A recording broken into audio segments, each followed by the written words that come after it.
अभी रिसेंटली मेरे एक व्यूअर ने कमेंट किया था कि मैम मैं खुद हिंदी मीडियम से पढ़ी हुई हूँ, लेकिन मैं इंग्लिश मीडियम स्कूल में पढ़ाना चाहती हूँ और उस स्कूल में पढ़ाना चाहती हूँ जहाँ पे मेरे बच्चे पढ़ रहे हैं। तो मैं कैसे अप्लाई करूँ, मैं कौन से सब्जेक्ट के लिए अप्लाई करूँ और मैं कैसे पढ़ाऊँ। ये प्रॉब्लम ना बहुत सारे लोगों के साथ में आती है, क्योंकि जो लोग अभी अपने 30s में हैं या अपने 20s में भी हैं और स्टेट बोर्ड से पढ़े हुए हैं या किसी ऐसे बोर्ड से पढ़े हुए हैं जहाँ पे सारा सिलेबस इंग्लिश में ना होके हमारी रीजनल लैंग्वेज में होता था, यानी कि या तो हिंदी में होता है या तमिल में होता है या गुजराती में होता है। तो अब अगर वो चाहते हैं कि इंग्लिश मीडियम में अप्लाई करें जहाँ पे कि सारे बुक्स इंग्लिश में है, सिर्फ एक ही उनकी रीजनल लैंग्वेज की बुक है, तो उसमें फिर कैसे पढ़ाया जाए, ये सवाल बहुत सारे लोगों के दिमाग में आता है। इसी का सोल्यूशन मैं आज की अपनी इस वीडियो में देने वाली हूँ, तो वीडियो को पूरा जरूर देखना, अच्छे से समझना अगर आप सच में एक अच्छा टीचर बनना चाहते हो और सचमुच में आप इंग्लिश मीडियम स्कूल में अगर पढ़ाना चाहते हैं। तो चलिए वीडियो को स्टार्ट करते हैं। चैनल पे अगर आप बिल्कुल पहली बार आए हैं या फिर आपने अभी तक हमारे चैनल राइज विद अभिलाषा को सब्सक्राइब नहीं किया है तो सब्सक्राइब जरूर कर लीजिएगा, क्योंकि इस तरीके की इन्फॉर्मेटिव वीडियोस लगातार हमारे चैनल पे आती रहती है।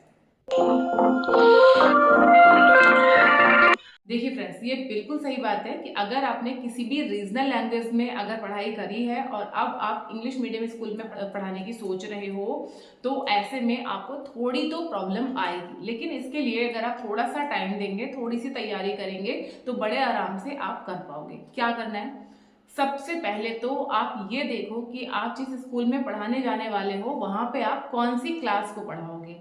यानी आप नर्सरी के बच्चों को पढ़ाने वाले हो या फिर आप 1 से 5 तक या 3 तक के बच्चों को पढ़ाने वाले हो या फिर आप जूनियर में जाके पढ़ाने वाले हो या सीनियर में जाके पढ़ाने वाले हो।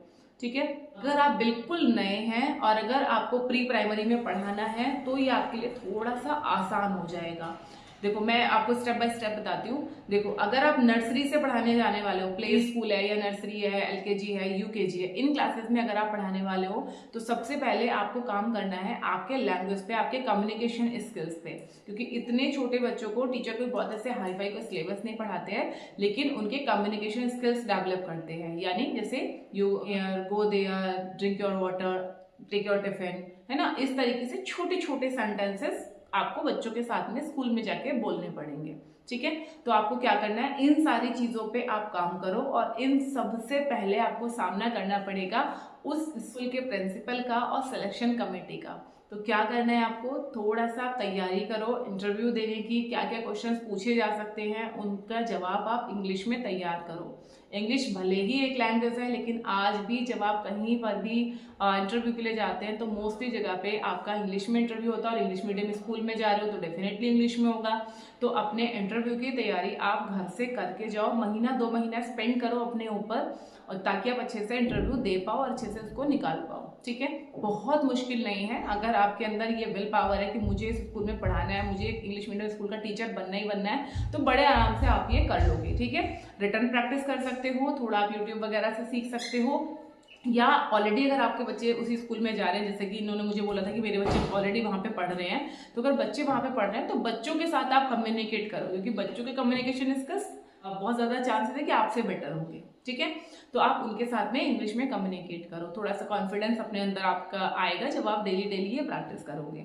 ठीक है, इसके बाद जब आप पढ़ाना शुरू अगर आपने वहाँ पे कर दिया है या करने वाले हैं, तो ये छोटी छोटी सी चीज़ें जैसे आप घर में छोटी छोटी सी बातें आपस में जैसे अपने normal day to day life में होती हैं, इनको आप इंग्लिश में करना शुरू कीजिए। ठीक है, अब अगर आपका बच्चा तीसरी, चौथी, 5वीं क्लास में पढ़ता है और वो स्कूल ही फर्स्ट से स्टार्ट है जहाँ पे आप जाने वाले हो, ऐसे में क्या करना है, तो जैसे मैंने अभी आपको बताया इंटरव्यू की तैयारी तो आपको करनी ही करनी पड़ेगी, और इसके अलावा कम से कम 6 महीने पहले से आप जिस भी क्लास के लिए अप्लाई करने जा रहे हैं उस क्लास का पूरा सिलेबस आप ले लीजिए और उसको पूरा गो थ्रू कर लीजिए, पूरा अच्छे से पढ़ लीजिए एक बार।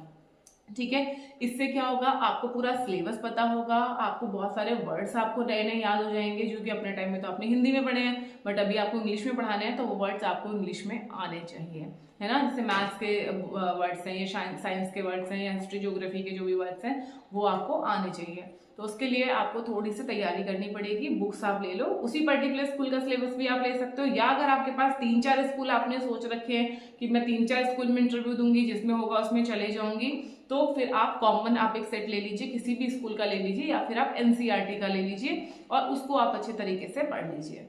ठीक है, ये आप कर सकते हैं। तीसरा, स्कूल में इंटरव्यू देने जाने से पहले अपने घर में या अपने जो आपका फ्रेंड सर्कल है वो ऐसा रखिए, ऐसा बनाइए जिनसे आप बहुत सारी बातें इंग्लिश में कर सकें, यानी कि कम्युनिकेशन। देखो, आपको क्या आता है क्या नहीं आता है, आप कैसा पढ़ाएंगे, ये सब चीजें बाद में आती हैं। सबसे पहले जब आप स्कूल में एंटर करेंगे तो वहां का प्रिंसिपल, वहां की सिलेक्शन कमेटी, इनसे आपका सामना होगा, जिनके साथ सबसे पहले आपको कम्युनिकेशन करना पड़ेगा।